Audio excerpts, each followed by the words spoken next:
Begitu banyak nikmat yang Allah berikan kepada kita, sampai-sampai malaikat-malaikat yang mampu menghitung setiap tetes hujan yang jatuh ke atas muka bumi ini pun tidak mampu menghitung nikmat yang telah Allah berikan kepada seorang hamba. Maka itulah Allah Subhanahu wa Ta'ala tidak memerintahkan kita untuk menghitung nikmat yang Allah telah berikan kepada kita, melainkan yang Allah perintahkan kepada kita untuk bersyukur terhadap nikmat yang Allah berikan kepada kita. Nikmat yang paling besar adalah nikmat iman dan juga nikmat Islam. Dan juga nikmat Allah berikan kesempatan untuk mendalami Islam dengan cara thalabul ilmi, menuntut ilmu. Dan inilah adalah sebuah sarana yang paling sangat amat tepat untuk memudahkan langkah kita masuk ke dalam surga. Nabi SAW bersabda, "Man salaka tariqan yaltamisu fihi ilman, sahhalallahu lahu bihi tariqan ilal jannah." Siapa yang memudahkan langkah kakinya untuk melangkah ke majelis-majelis ilmu, maka Allah akan memudahkan langkah kakinya masuk ke dalam surganya Allah Subhanahu wa Ta'ala. Bapak sekalian, Masya Allah, Alhamdulillah ini sudah hampir kurang lebih 1 bulan belum aktif lagi. Ini kita baru mulai pembukaan kembali. Dan bukannya kita hentikan sementara kajian tafsir kita karena hal yang sepele, karena ingin bersantai, tentunya tidak ya.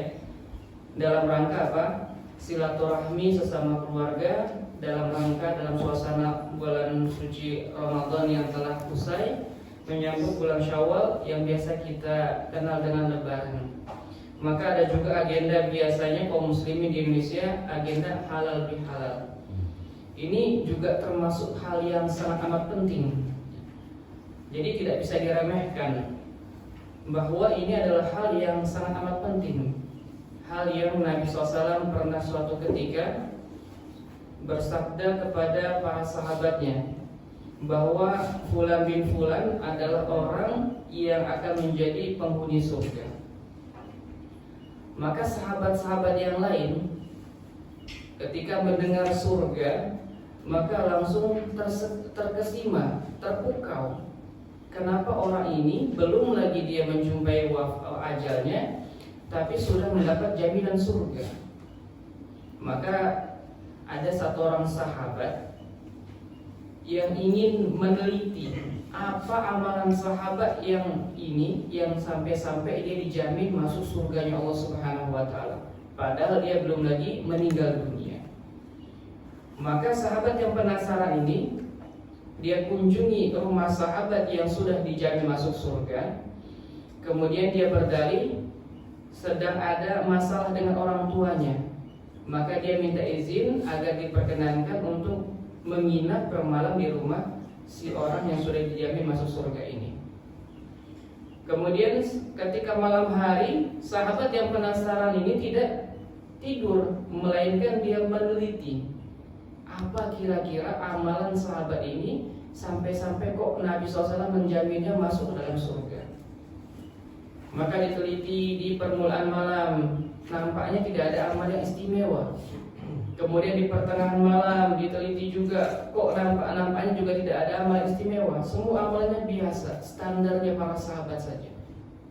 Sampai penghujung malam pun juga nggak ada amal yang istimewa.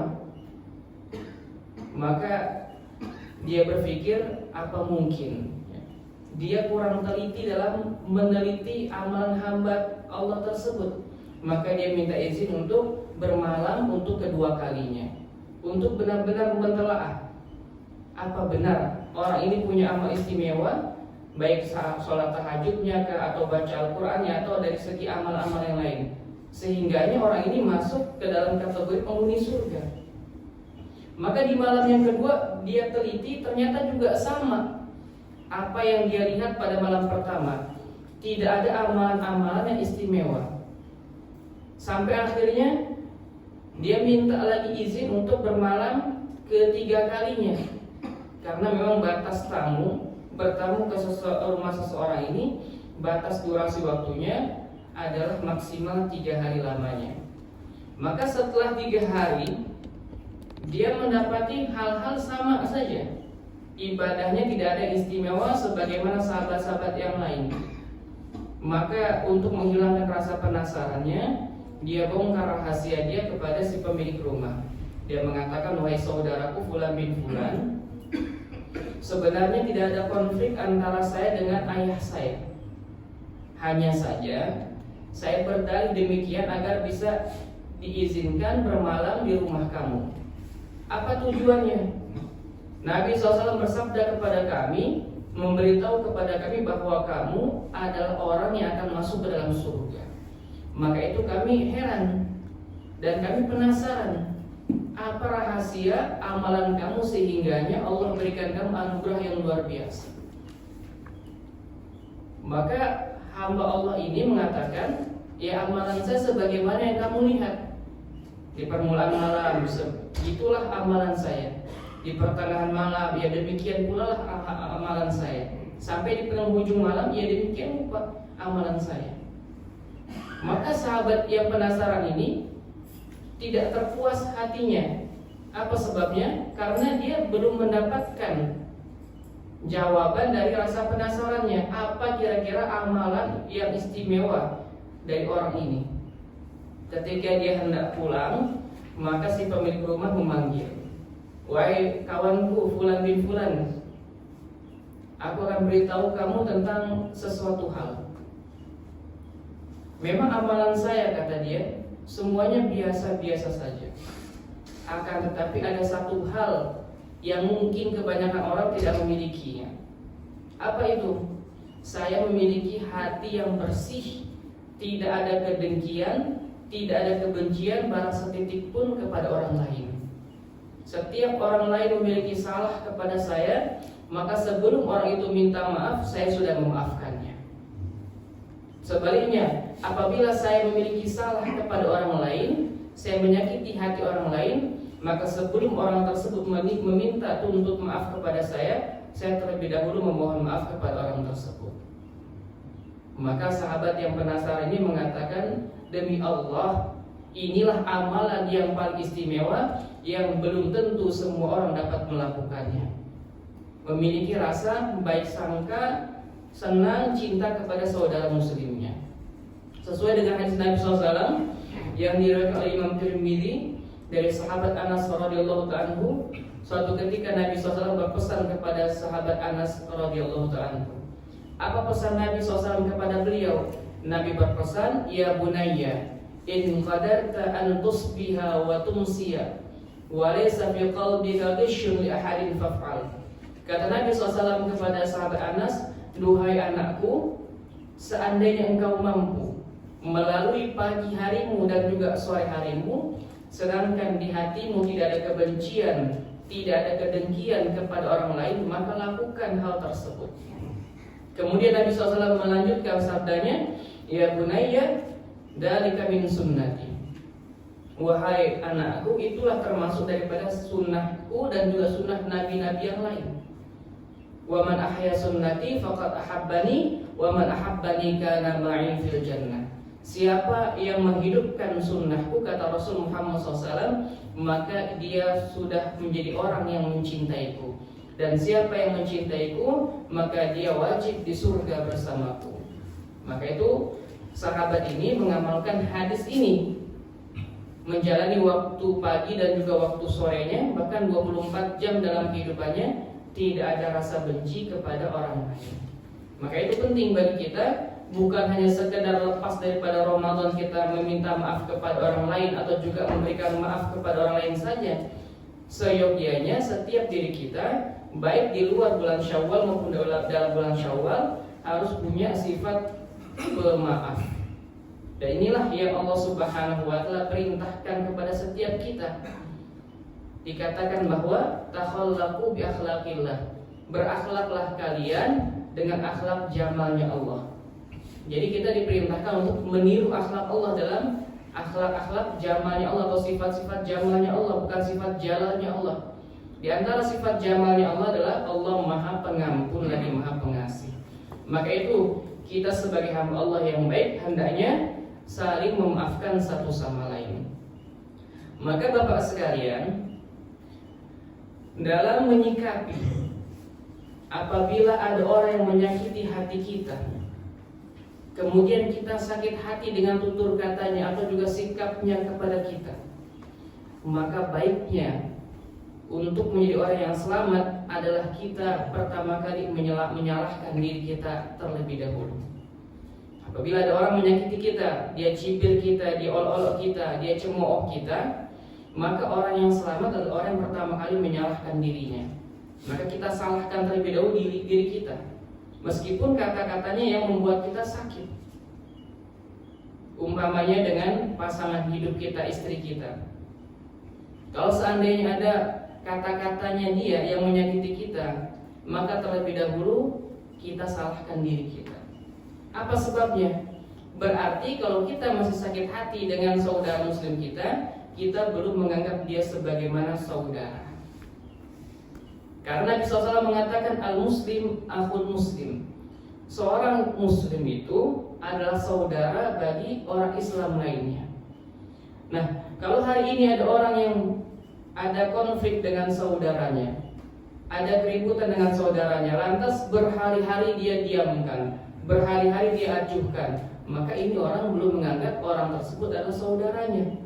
Karena yang namanya saudara ini pasti dia memiliki hubungan yang erat dan tidak akan mungkin bisa meninggalkan sebagaimana yang hari ini telah terjadi.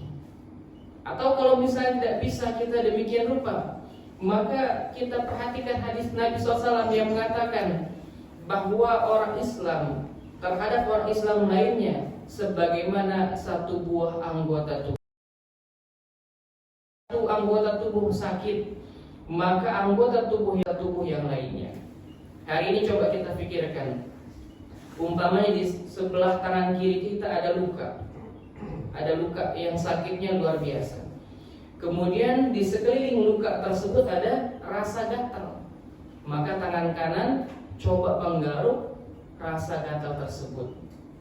Nah, nggak sengaja, bukan bagian yang gatal yang tergaruk, tapi justru bagian yang luka yang tergaruk, pasti akan menimbulkan rasa sakit. Tapi apakah pernah kita memarahi tangan kanan kita, padahal dia sudah menyakiti tangan kiri kita?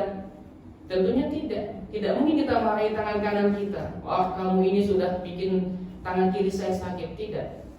Apa sebabnya? Karena kita berkeyakinan bahwa tangan kanan kita ini adalah anggota tubuh kita juga. Maka tidak mungkin kita menyalahkan atau juga membenci tangan kanan kita. Maka begitu juga dengan kita terhadap saudara muslim kita. Meskipun terkadang dia sudah menyakiti kita, tetap kita anggap dia sebagai anggota tubuh kita yang tidak mungkin kita lepaskan dari hidup kita, tidak mungkin kita jauhi dalam hidup kita. Inilah yang dikehendaki dalam Islam, menjadi pribadi-pribadi yang pemaaf sesatu sama lain. Maka hadirin sama-sama dimuliakan Allah Subhanahu wa taala, kita timbulkan rasa husnuzon, baik sangka dalam hati kita. Kalau seandainya memang betul ada orang lain atau orang Islam yang menyakiti hati kita, maka anggap saja itu hal yang tidak sengaja. Karena apabila lidah digigit oleh gigi, apabila digigitnya tidak sengaja, maka insya Allah akan menimbulkan rasa sakit. Tapi kalau sengaja digigit lidahnya, maka tidak akan timbul rasa sakit. Maka begitu juga sikap kita menanggapi omongan-omongan manusia yang menyakiti hati kita, kita anggap bahwa itu adalah hal-hal yang dia tidak sengaja. Karena kalau seandainya kita terus-menerus mempedulikan apa kata orang sehingganya hati kita sakit terus-menerus, maka ini akan menimbulkan penyakit baru dalam hati kita. Maka itu Allah Subhanahu wa taala mengajarkan doa kepada kita, wala taj'al fi qulubina ghillan lil ladzina amanu. Ya Allah, jangan sampai Engkau jadikan penyakit-penyakit hati kami ini berupa penyakit kebencian, kedengkian terhadap orang lain, terutama orang-orang yang beriman. Maka bencinya kita kepada orang beriman ini adalah sebuah penyakit hati. Nah, apalagi sampai na'udzubillah min dzalik, kita menjadi orang yang mencibir orang lain. Berarti apa? Ini menunjukkan bahwa buruknya pendidikan kita. Suatu ketika seorang sahabat berjalan dengan anaknya, kemudian ada orang lain yang menjumpai mereka di pertengahan jalan. Orang ini dia mencela Sayyidina Ali radhiyallahu ta'ala anhu, dicela-cela, disebut tentang kekurangannya, kemudian difitnah dengan sedemikian rupa. Maka putra Sayyidina Ali ini hanya diam saja. Seusai orang tersebut puas, maka orang itu pergi meninggalkan anak Sayyidina Ali dan juga cucunya Sayyidina Ali. Maka cucunya Sayyidina Ali berkata kepada ayahnya, "Wahai ayah, sedari tadi orang tadi itu menghina engkau, menghina ayahmu, menghina Sayyidina Ali dengan sedemikian rupa. Tapi kenapa engkau tidak membalas cibirannya, tidak membalas hinaannya?" Maka putra Sayyidina Ali mengatakan, "Wahai putraku," kepada anaknya, "sebenarnya saya ingin membalas hinaan orang tersebut. Saya juga ingin membalas cemoohan orang tersebut. Saya juga ingin membalas celaan orang tersebut. Akan tetapi orang tua saya tidak pernah mengajarkan saya bagaimana cara mencemooh orang lain. Orang tua saya tidak pernah mengajarkan saya bagaimana cara mencela orang lain. Maka itulah saya tidak tahu bagaimana caranya mencela. Maka itulah saya tidak tahu bagaimana caranya mencemooh. Maka itulah saya tidak bisa untuk mengolok-olok orang lain." Maka inilah pendidikan yang baik. Hari ini banyak orang yang mudah betul menyalahkan orang lain, tapi lupa bahwa diri sendiri memiliki aib yang lebih banyak kadang-kadang daripada orang yang dia cela. Dan Masya Allah tabarakallah, orang yang biasa mencela, apalagi yang dia cela orang yang sudah tobat daripada dosa maksiat yang sudah dia lakukan, maka orang ini akan mendapatkan musibah dengan orang ini akan melakukan maksiat orang yang dia cela. Nabi SAW bersabda, "Man 'ayara akhahu bidzambin lam yamut hatta ya'malahu." Orang yang mencibir, mencela orang lain terhadap dosa yang dia telah lakukan dan dia telah tobat dari dosa tersebut, maka akan terjadi lam yamut hatta ya'malahu. Maka orang yang mencela ini tidak akan mati sebelum dia melakukan maksiat orang yang dia cela. Maka itu pentingnya kita menjaga lisan agar tidak berbicara sembarangan, karena banyak orang-orang yang, mohon maaf, lancang berbicara tentang orang lain sebelum dia bertabayun terlebih dahulu. Maka inilah yang menyebabkan banyaknya orang masuk ke dalam neraka. Nabi SAW bersabda, ada seorang hamba yatakallam bil kalimah, dia mengucapkan satu buah kalimat saja, ma yatabayyanu fiha, yang sebenarnya kalimat tersebut yang dia ucapkan belum dia tabayyun terlebih dahulu, tapi dia mampu mengucapkannya dengan lancar, dia ucapkan saja. Maka apa yang terjadi? Yazilu biha finnar ab'ada ma baina masyriqi wal maghrib. Maka dia akan tergelincir daripada ke dalam neraka lebih jauh daripada jarak timur dan juga barat.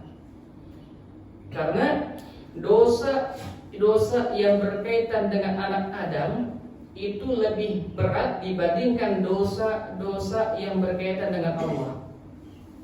Kalau umpamanya kita berbuat salah dengan Allah Subhanahu wa taala, kita berbuat dosa kepada Allah Subhanahu wa taala, maka kita taubat dengan sungguh-sungguh, maka Allah akan ampuni dosa tersebut betapapun banyaknya.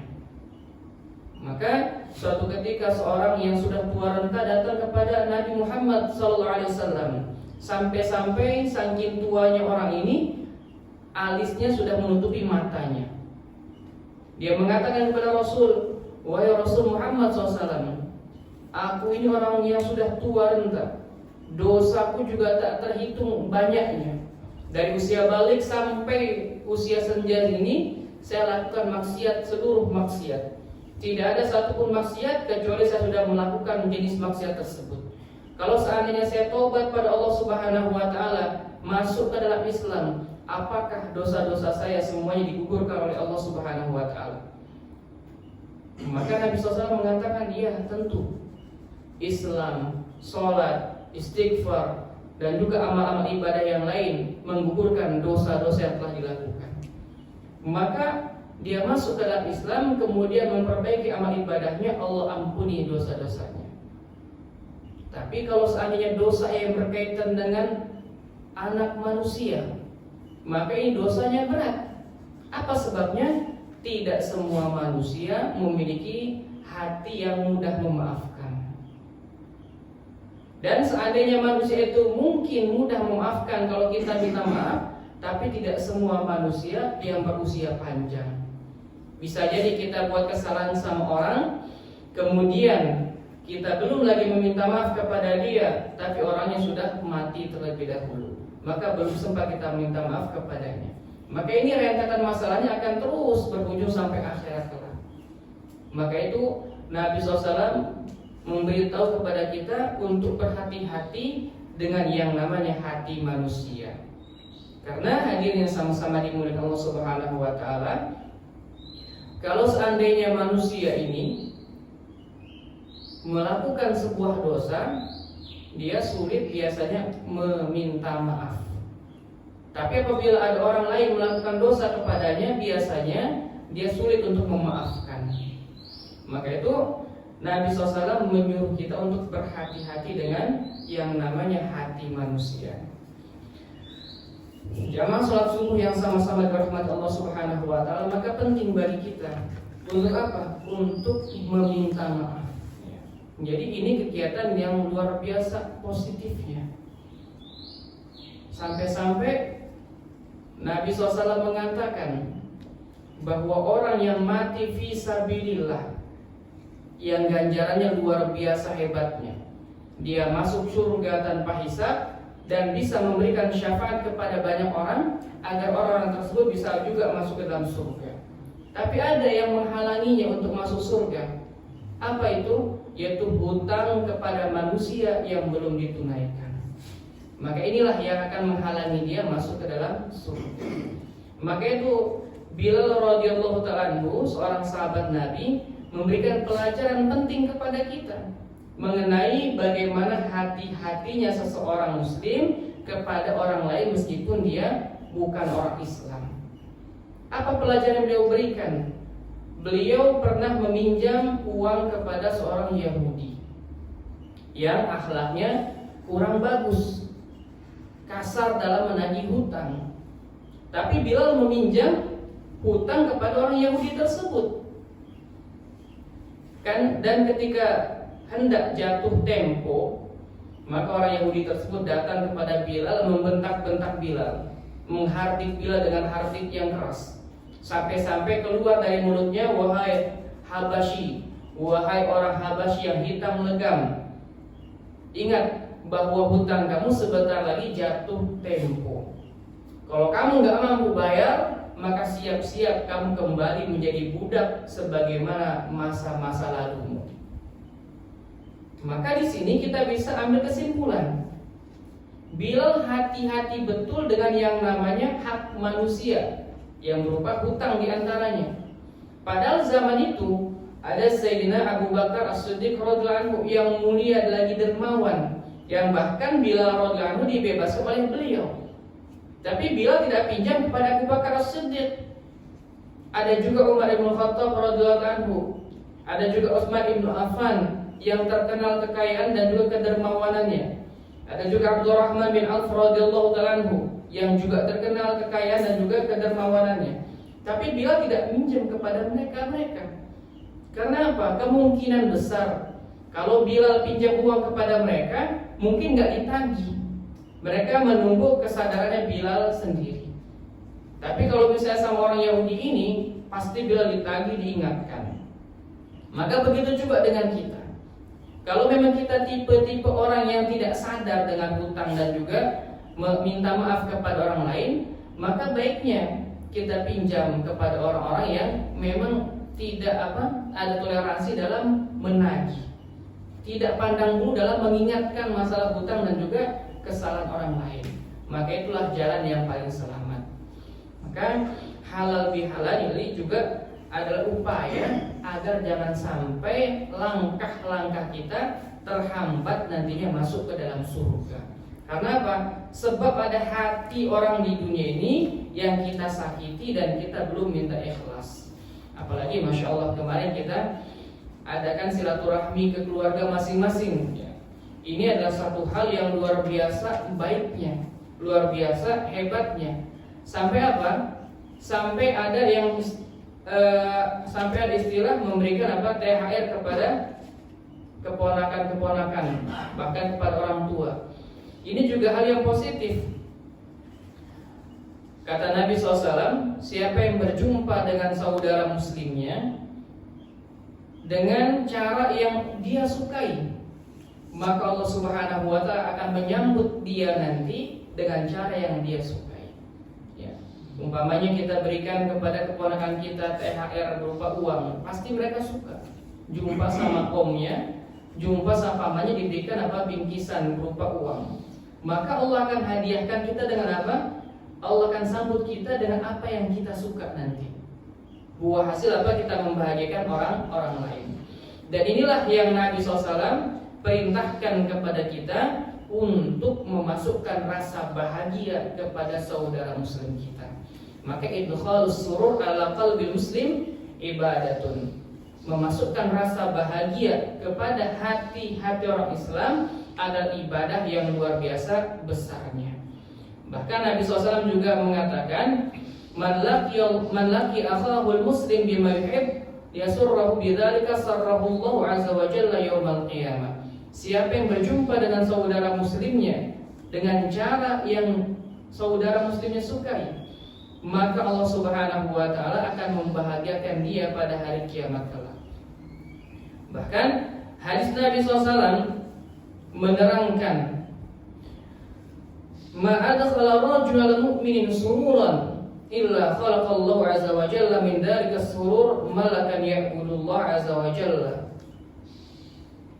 Nabi bersabda, tidaklah seorang laki-laki muslim kemudian dia memasukkan rasa bahagia ke dalam hati orang beriman, maka Allah Subhanahu wa Ta'ala akan menciptakan dari rasa bahagia tersebut seorang malaikat ya'budullah azza wa jalla wa yuwahhiduhu, yang malaikat tersebut tidak henti-hentinya beribadah kepada Allah Subhanahu wa Ta'ala dan mentauhidkan Allah Subhanahu wa Ta'ala.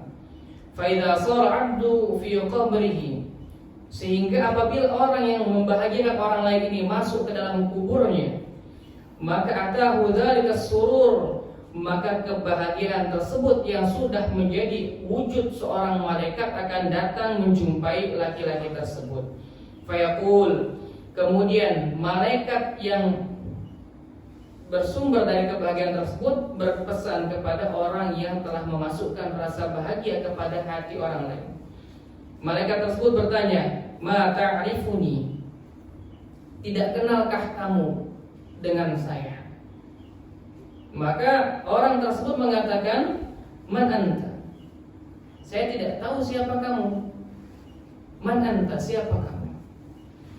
Maka malaikat tersebut berkata, ana as-surur alladhi adkhaltani ala fulanin, aku ini adalah rasa bahagia yang dahulu telah engkau masukkan ke dalam hati saudaramu yang beriman. Kemudian malaikat tersebut yang bersumber dari rasa bahagia itu mengatakan, anal yauma unisu wahsyataka, hari ini aku akan menjadi pendampingmu yang menghilangkan rasa sunyi dan juga ketakutanmu dalam kubur. Kemudian beliau mengatakan, atau malaikat tersebut mengatakan, ulaqinu hujjataka, dan nanti aku akan yang membantu kamu untuk membebaskan kamu daripada gugatan-gugatan kubur. Ini Masya Allah, kenapa Allah SWT wujudkan malaikat tersebut dalam kubur? Kenapa enggak diwujudkan dalam mahsyar? Kenapa nggak diwujudkan dalam sirat, dalam mizan? Ini artinya Allah Subhanahu wa Ta'ala ingin menyelamatkan hamba ini. Karena Utsman bin Affan radhiyallahu anhu, ketika beliau melihat kubur, maka beliau akan menangis sejadi-jadinya. Sampai seorang sahabat bertanya kepada Utsman bin Affan radhiyallahu anhu, "Duhai sahabat Rasul, duhai Dzunurain, orang yang memiliki dua cahaya, sebab dia telah menikahi dua putri Rasul Muhammad SAW.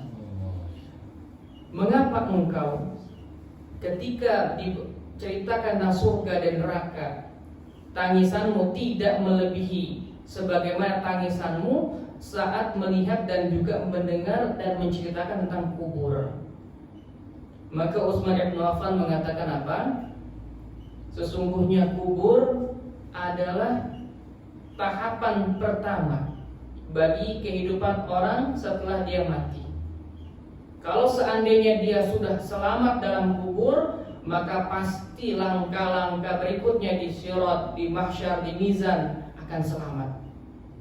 Tapi sebaliknya, kalau seandainya kubur sudah menjadi siksa baginya, maka pasti langkah-langkahnya berikutnya akan semakin pedih siksaannya. Maka itu Allah Subhanahu wa Ta'ala menjadikan kebahagiaan yang berwujud sebagai malaikat Allah hadirkan di dalam kubur, yang insya Allah dengan membahagiakan orang lain berarti apa? Sudah menjadi sebuah tiket bagi kita untuk mendapatkan keselamatan di dunia dan juga di akhirat kelak. Kemudian malaikat tersebut mengatakan, "Wa utsabbituka bil qawli tsabit," dan aku akan kokohkan engkau dengan perkataan-perkataan yang menyelamatkan engkau. Jadi memang dalam kubur itu lisan kita nggak bisa lagi bicara sebagaimana hari ini lisan kita bisa berbicara. Bahkan saking fasihnya lisan kita bisa memutarbalikkan fakta. Tapi nanti kalau sudah masuk kubur, yang akan menjawab pertanyaan-pertanyaan malaikat, yang akan menjawab pertanyaan Allah, itu adalah amal kita. Maka itu Al-Quran mengatakan Allah hidupkan kita di dunia ini dengan problematika yang berbeda-beda, baik problematika dalam rumah tangga, kemudian juga problematika dalam masalah ekonomi, pekerjaan dan sebagainya. Agar apa? Liyabluwakum ayyukum ahsanu amala. Agar Allah tahu siapa yang paling baik amalnya, bukan paling banyak ilmunya atau juga paling banyak hartanya. Karena banyaknya ilmu, karena banyaknya harta, banyaknya atau tingginya pangkat, ini tidak akan mungkin bisa menjawab tentang soal-soal kubur. Maka itu yang bisa menjawab hanya amal-amal kebaikan kita. Kemudian malaikat tersebut mengatakan, "Wa ushhiduka masyahida yaumil qiyamah." Kemudian ia mengatakan, "Dan akulah yang nanti akan membebaskan engkau sebagai seorang saksi daripada gugatan-gugatan di hari kiamat kelak. Wa atasyaffa'u laka ila rabbik." Kemudian dia mengatakan bahwa nanti aku sendiri yang akan minta syafaat atau juga keselamatan kepada Allah untuk dirimu. Wa urika manzilaka minal jannah. Kemudian malaikat tersebut mengatakan, dan nanti aku akan memperlihatkan kepada kamu bagaimana bentuknya surga. Dia bisa melihat surga sebelum masuk ke dalam surga. Apa sebabnya? Dia bahagiakan orang lain dengan perkataannya, dia bahagiakan orang lain dengan tindakannya, dia bahagiakan orang lain dengan uangnya, dia bahagiakan orang lain dengan makanannya. Maka inilah yang nanti akan menyelamatkan mereka. Dan orang yang paling berhak untuk kita bahagiai pertama kali setelah Allah dan Rasulnya adalah orang tua kita masing-masing. Ya. Jadi jangan harap kita akan mudah masuk dalam surga meskipun orang yang kita bahagiakan, tapi orang tua kita sakiti. Karena kata Nabi SAW, "Ridullah fi ridul walidain, wa sukhtullah fi sukhtil walidain." Ridhonya Allah itu tergantung dengan ridhonya orang tua. Sedangkan murkanya Allah itu dapat diukur dengan murkanya orang tua. Maka perhatikan ayat Al-Quran bagaimana berbicara tentang orang tua. Kalau Al-Quran mengatakan kepada Rasul bagaimana sikap terhadap orang iman, Wakhfid janahaka liman ittaba'aka minal mu'minin. Kata Allah, wahai Muhammad, rendahkanlah sayap kamu terhadap orang-orang beriman. Di sini Allah menggunakan lafaz sayap, yang artinya apa? Rundukannya lebih daripada rundukan kepala. Kalau Allah suruh untuk menundukkan kepala, pasti derajatnya ada batasnya. Tapi kalau untuk sayap, maka apa yang terjadi? Pasti rundukannya jauh lebih rendah dibandingkan tundukan kepala. Ini bagi orang beriman. Nah, ayat yang lain mengatakan wakhfid lahuma janahadzulli minar rahmah. Untuk orang tua, maka rendahkanlah sayap kehinaan di hadapan mereka dengan sehina-hinanya. Tanda rahmah, kasih sayang. Jadi apa? Kalau sama orang tua, meskipun dia bukan orang Islam, kita tidak boleh untuk menyakiti hatinya. Sampai kata Allah, wala taqul lahuma uff. Jangan sampai kalian mengucapkan kalimat saja kepada orang tua kalian yang menyebabkan hatinya sakit. Maka harus merendahkan sayapnya. Apalagi orang tua kita beriman, otomatis dia mendapatkan dua keistimewaan, yaitu seorang anak harus menundukkan dirinya di hadapan orang tua karena sebab dia orang iman, dia orang Islam. Dan yang kedua, dia harus menundukkan sayap-sayapnya karena sebab dia orang tuanya. Berarti apa? Hari ini siap jadi debu-debu yang menempel di bawah telapak kaki orang tua kita. Artinya jangan sampai meskipun harta kita lebih banyak daripada mereka, lantas kita lebih congkak kepada mereka. Jadi mohon maaf sekali, banyak anak-anak muda yang sekarang Masya Allah bagus betul ikut dalam komunitas-komunitas hijrah, belajar hadis, belajar tafsir, belajar juga hukum-hukum Islam. Kemudian dia merasa ilmunya lebih banyak daripada orang tuanya. Nah, kadang-kadang dia hardik orang tuanya, dia cela orang tuanya sampai-sampai nggak sadar dia udah membuat orang tuanya nangis. Padahal belum sempat anak ini membahagiakan orang tuanya, tapi sudah mampu menyakiti orang tuanya. Dan tidak akan mungkin kita dapat membalas jasa-jasa orang tua kita. Sampai seorang sahabat datang kepada Rasul Muhammad SAW, dia mengatakan, wahai Rasul, ibu saya telah berhaji bersama saya. Selama haji, orang tua saya selalu saya gendong, baik ketika ngambil mikot, kemudian juga nanti sampai tawaf, sa'i, lempar jumrah dan sebagainya, ibu saya gendong. Apakah hal tersebut sudah cukup untuk membalas jasa-jasa kebaikan ibu saya terhadap saya? Maka Nabi SAW mengatakan, jeritan atau juga rintihan ibu kamu saat melahirkan kamu, satu huruf saja, itu pun belum mampu kau ganti. Nah, ini bukan berarti hanya ibu saja yang berhak kita bakti. Ayah pun juga sama, berhak untuk mendapat kebaikan dari seorang anak. Meskipun hadis Nabi SAW mengatakan apa? Derajat ibu lebih tinggi 3 derajat dibandingkan ayah, bukan berarti ayah ini memiliki posisi yang rendah bagi seorang anak, tidak juga. Karena pernah datang seorang kepada Nabi SAW, anak muda, dia mengeluh kepada Nabi tentang ayahnya yang sudah mengambil uangnya. Kata dia, ya Rasulullah, inna abi saroko mali. Duhai Rasul Muhammad SAW, ayah saya sudah mengambil uang saya. Maka Nabi SAW memanggil ayahnya, atau Nabi SAW menjumpai ayahnya. Kemudian Nabi SAW minta klarifikasi dari ayahnya, kenapa ayahnya kok mengambil uang anaknya. Maka dalam untayan-untayan syair, ayahnya berkeluh kesah yang membuat Nabi SAW menangis. Maknanya lebih kurang, wahai Rasul, anak saya dahulu menjadi anak yang kecil, kemudian saya curahkan kasih sayang saya kepada putra saya ini. Setiap apa yang saya dapatkan berupa harta, pasti yang lebih dahulu saya berikan kepada dia. Apa yang dia minta, saya maksimalkan untuk memenuhinya. Maka hari ini dia sudah dewasa, kemudian telah meninggalkan saya, sudah mampu mencari uang sendiri, sedangkan saya sudah tua renta. Dan tidak mampu lagi saya untuk mengais rezeki. Sampai datang suatu keperluan kepada saya untuk mengganjal perut saya, maka saya tidak memiliki uang dan saya ambil harta anak saya sekedarnya saja.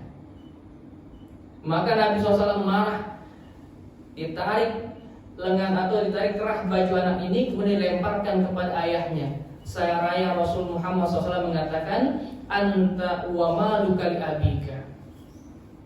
Engkau, dirimu dan juga hartamu adalah milik ayahmu. Maka itu Nabi SAW sangat amat murka kepada anak-anak yang durhaka. Bahkan jawaban Nabi SAW kepada Jibril saat ditanya, sebutkan kepada saya tentang ciri-ciri atau juga tanda-tanda datangnya hari kiamat. Nabi SAW menyebutkan beberapa ciri-ciri. Di antaranya banyak orang-orang yang bermegah-megahan dalam dunia sampai lupa yang namanya akhirat. Banyak di antara orang-orang miskin tapi sudah berkehidupan glamor. Dan di antaranya adalah munculnya anak-anak durhaka yang melawan orang tuanya. Maka ini adalah kiamat sebelum kiamat. Bahkan durhaka kepada orang tua adalah sebuah dosa yang azabnya akan ditunaikan di dunia dan juga di akhirat, bukan hanya sekedar di akhirat saja. Ya.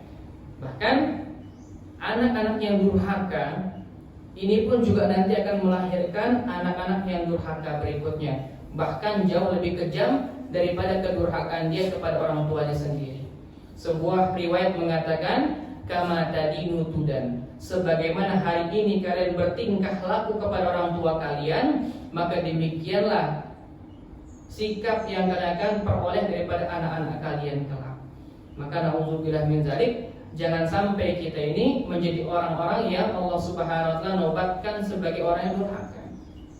Maka kalau hari ini Masya Allah ada anak-anak kita yang belum taat pada Allah, kok membangkang kepada orang tuanya, coba banyak-banyak kita minta maaf kepada orang tua kita sendiri. Karena orang pada saat ini ketika anaknya nakal, anaknya tidak bisa dibilangi kebaikan, yang dia fokuskan anaknya. Kenapa anak saya kok nggak nurut? Kenapa kok anak saya susah diajak sholat? Maka kita lupa kalau kita ini adalah contoh bagi dia. Sehingga seumpama ada sebuah lantai itu kotornya luar biasa, kita sapu bersih, kemudian nggak lama kemudian kotor lagi, sapu lagi bersih, nggak lama kemudian kotor lagi.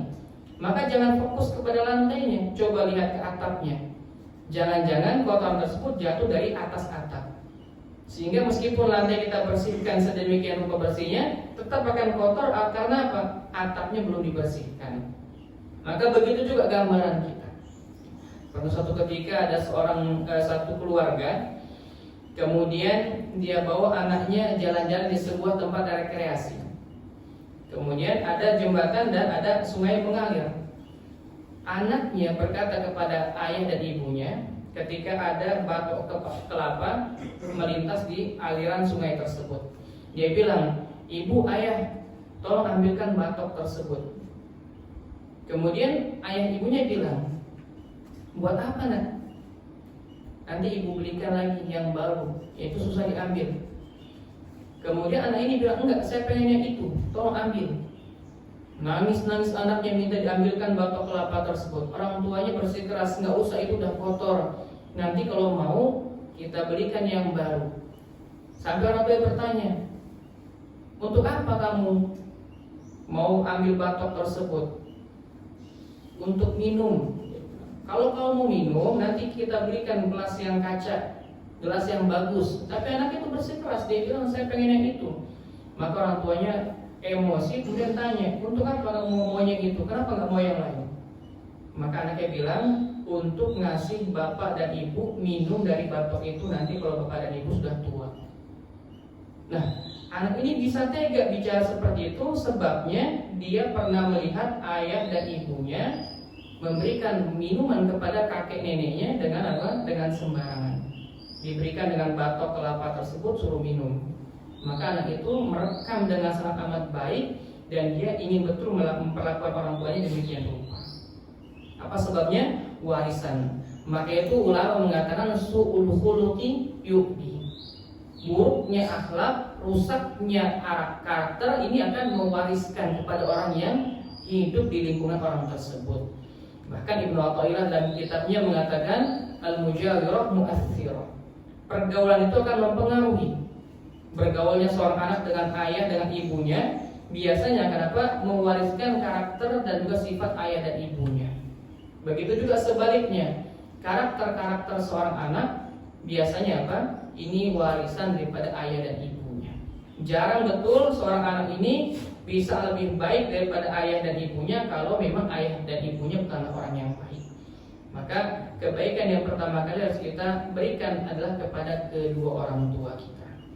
Karena seburuk-buruknya orang tua, mereka adalah orang-orang yang mampu mengorbankan darah dan juga nyawanya untuk kehidupan kita. Tapi sebaik-baiknya teman yang hari ini kita unggulkan sampai orang tua kita kesampingkan, sebaik-baiknya teman belum tentu mereka orang yang mampu mengorbankan darah dan nyawanya untuk kehidupan kita. Tapi hari ini Masya Allah, banyak orang-orang yang baik betul kepada kawannya, sampai-sampai kawannya minjam uang pun nggak dipinjam sama dia, tapi dikasih. Tapi ketika orang tuanya minta sama dia nggak dikasih, kecuali dikasih pinjam. Maka ini Masya Allah yang perlu kita perhatikan. Kenapa hidup kita hari ini belum juga lapang, masih sempit? Sebab karena mungkin orang tua kita belum ridho dengan apa yang kita lakukan. Sampai sahabat Nabi SAW yang bernama Alqamah radhiyallahu anhu, sahabat dia pasti sudah diridhoi oleh Allah Subhanahu wa taala. Maka itu Allah ingin betul sahabat-sahabat Nabi ini ketika hidup dan wafatnya mendapatkan ridho Allah. Sedangkan ridhonya Allah nggak bisa diperoleh dengan tanpa adanya ridho orang tua. Maka Alqamah pernah terjadi satu kesalahpahaman dengan ibunya sendiri, yang membuat ibunya ini sakit hati. Banyak riwayat yang mengatakan, diantaranya ada yang mengatakan ketika ibunya datang ke rumah Alqamah, ya, seketika dia sudah menikah, kemudian Alqamah sedang sholat, tidak mendengar panggilan ibunya dari luar pintu. Maka ibunya ini merasa anaknya tidak peduli dengan ibunya, sakit hati ibunya dalam peristiwa tersebut. Ada juga yang mengatakan bahwa terjadi kesalahpahaman dalam masalah Alqamah dikira lebih mementingkan istri dibandingkan ibunya. Suatu ketika Alqamah dengan istrinya sedang memilih buah yang nantinya akan diberikan kepada ibunya. Maka ingin diberikan buah yang terbaik, maka istrinya disuruh mencicipi buah tersebut. Mana yang terbaik maka nanti akan dikasih kepada ibunya. Ibunya melihat salah paham, dikira apa? Alqamah memberikan ibunya sisa atau bekas buah yang diberikan kepada istrinya terlebih dahulu. Maka banyak riwayat, intinya ada kesalahpahaman antara Alqamah dengan ibunya yang membuat ibunya ini sakit hati. Maka apa yang terjadi? Alqamah yang terkenal menjadi ahli ibadah, ahli tahajud, ahli Quran, ahli dakwah, ketika wafatnya Allah persulit mengucapkan kalimat la ilaha illallah. Kenapa Allah SWT persulit? Karena Allah tidak mau ada seorang sahabat yang meninggal tanpa adanya ridho dari orang tuanya. Maka itu Nabi SAW ditanya oleh banyak sahabat, kenapa Alqamah yang ahli ibadah kok sulit mengucapkan kalimat tauhid ketika akhir hayatnya? Maka itu Nabi SAW mengatakan, coba lihat apakah dia masih punya ibu.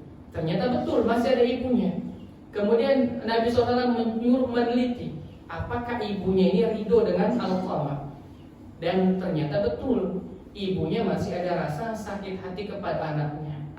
Karena memang sebab Alqamah ini biasanya tinggal sama ibunya. Ketika dia nikah, dia pisah dari ibunya, maka ibunya terbawa perasaan.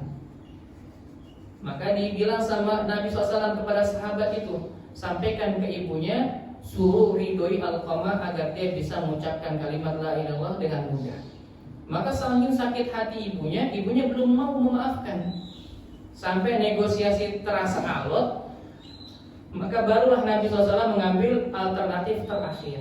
Kasih tahu ke ibunya, kalau emang dia nggak mau memaafkan, nggak mau meridhoi lewat lisannya, maka biar Alqamah kita bakar, agar nanti dia tidak dibakar di akhirat kelak.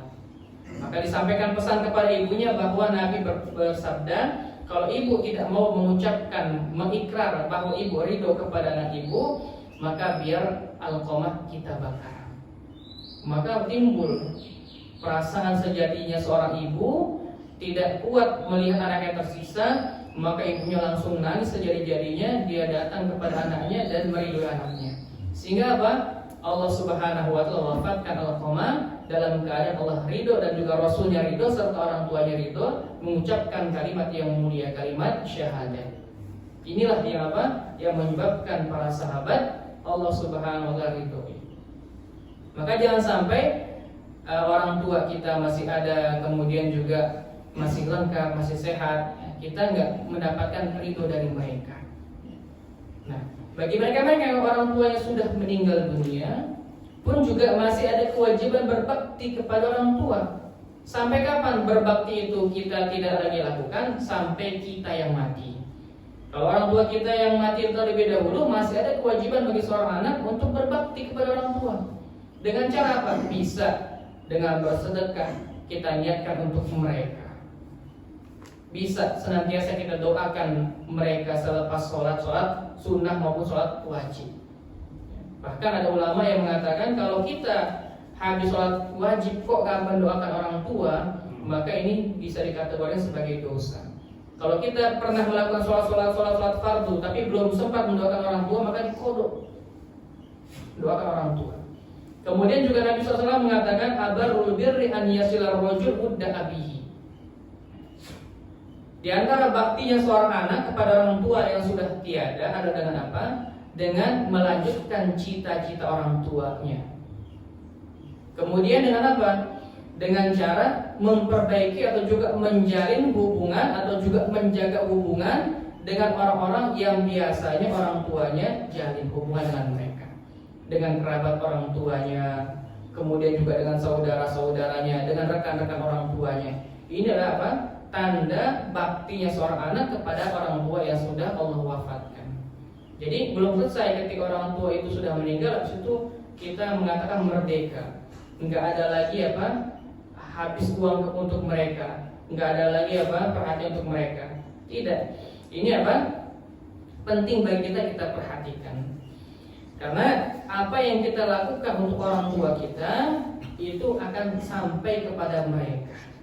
Jangankan masalah sedekah yang kita niat untuk mereka, doa yang kita panjatkan untuk mereka ya, ini akan sampai kepada mereka. Maka itu Allah juga menyuruh kita untuk mendoakan mereka sudah wafat terlebih dahulu. Kalau ada orang yang mengatakan tidak sampai doa kepada orang yang sudah meninggal, maka berarti Al-Quran salah. Al-Quran sendiri yang menyuruh. Apa Al-Quran suruh? Untuk doa, untuk apa? Ampunan. Allahumma gfir, mana ayatnya itu? Allahumma gfir wal ikhwanil ladzina sabaquna bil iman wa la taj'al fi qulubina ghillan lil ladzina amanu rabbana innaka ghafurur rahim. Doa apa? Minta ampunan untuk saudara-saudara kita yang telah dahulu beriman, artinya juga mereka telah duluan meninggal sebelum kita. Ini Al-Quran yang mengajarkan. Bahkan Al-Quran juga mengatakan apa? Waqur rabbir waqul lahum waqfir lahum janaha dzulli minar rahmah waqur rabbik fir apa ya ini ya? Waqfir lahum janaha dzulli minar rahmah waqur rabbik fir warhamhuma kama rabbayani shaghira. Al-Quran menyuruh kita untuk mendoakan orang tua kita. Di sini nggak ada keterangan untuk orang tua yang masih hidup saja, nggak ada. Al-Quran menjelaskan untuk apa? Mendoakan orang tua. Tidak dikhususkan bagi mereka yang sudah yang masih hidup saja, tapi bagi mereka juga yang sudah meninggal, setiap anak wajib mendoakan orang tuanya. Bahkan kata Nabi SAW, orang tua ini apa? Apabila seorang anak Adam mati, maka seluruh amalnya akan terputus. Sholatnya akan terhenti karena tidak disolat lagi dalam kubur. Sedekahnya juga demikian rupa, kecuali 3 hal. Di antaranya apa? Anak soleh yang senantiasa mendoakan orang tuanya. Jadi doa seorang anak ini kepada orang tuanya akan Allah Subhanahu wa taala sampaikan kepada orang tuanya masing-masing. Dan tidak tertukar, nggak akan pernah tertukar. Maka itu jangan sampai kita hanya mendoakan tentang bisnis kita sampai lupa bagaimana kita mendoakan orang tua kita. Inilah diantara apa ajaran Islam untuk memuliakan sesama manusia. Ada tingkatan-tingkatan derajatnya. Bagaimana kita memuliakan Rasul dan juga para sahabatnya, ada cara tersendiri. Bagaimana cara kita menghormati istri, ada cara tersendiri. Begitu juga dengan orang tua, ada cara tersendiri. Maka halal bihalal ini adalah hal yang positif, bukan termasuk daripada kategori hal-hal yang dilarang atau juga mengada-ada dalam Islam. Ini justru adalah apa? Hal yang diarahkan oleh Islam, memohon maaf dan juga latihan memaafkan. Jangan sampai kita masuk ke dalam dunia ini dalam kondisi bersih tanpa noda, kemudian kita keluar dari dunia ini dalam keadaan hati yang ternoda, kotor, kemudian juga ada kedengkian satu sama lain. Maka dengan adanya halal bihalal ini membuat kita menjadi semakin bahagia hidup di dunia. Karena apa? Ternyata kita ini bisa mendapatkan maaf dari orang lain, dan juga kita bisa memaafkan orang lain. Inilah yang Nabi SAW inginkan dari setiap umat manusia, untuk saling bersaudara satu sama lain. Bahkan ketika Nabi SAW masuk ke kota Madinah Al-Munawwarah setelah hijrah dari kota Makkah Al-Mukarramah, apa langkah yang Nabi SAW lakukan? Di antara langkah yang pertama kali Nabi SAW lakukan adalah apa? Mempersaudarakan antara kaum muhajirin kota Makkah dengan kaum Ansor yang tinggal, yang mukim terlebih dahulu di kota Madinah Al-Munawwarah. Nabi SAW persaudarakan. Bahkan saudara yang Nabi SAW persaudarakan justru lebih erat dibandingkan dengan saudara-saudara kandung saja. Karena banyak di antara mereka yang bersaudara dengan saudara kandungnya tapi sudah beda akidah.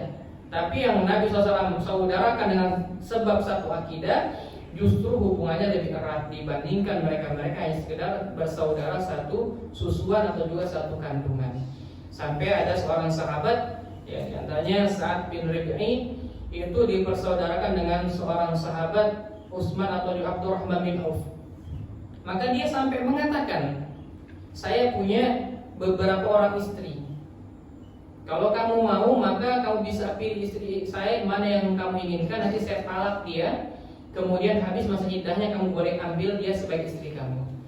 Dan saya juga punya rumah. Rumah saya luas. Nanti mana bagian rumah saya yang kamu mau, maka ambil sebagian itu, nanti akan saya sekat. Itu buat kamu, nanti sisanya untuk saya. Sampai sedemikian rupa.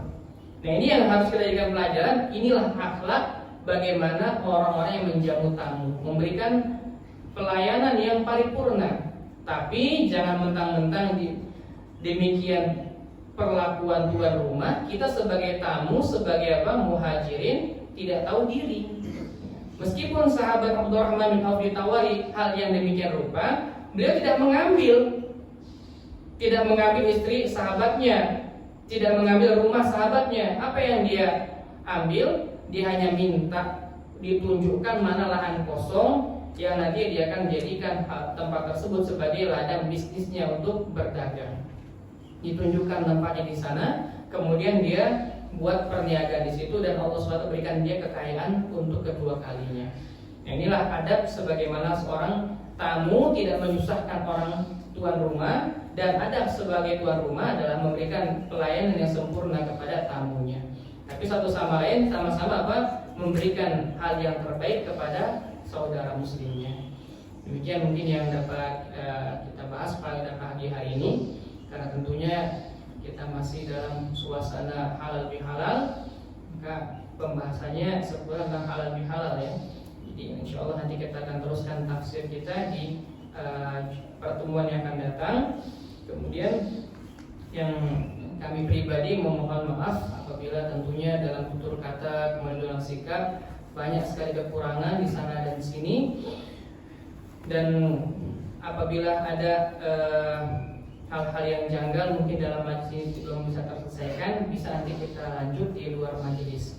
Kemudian juga kita harapkan daripada perjumpaan kita di pagi hari ini, Allah turunkan rahmat sakinah kepada kita.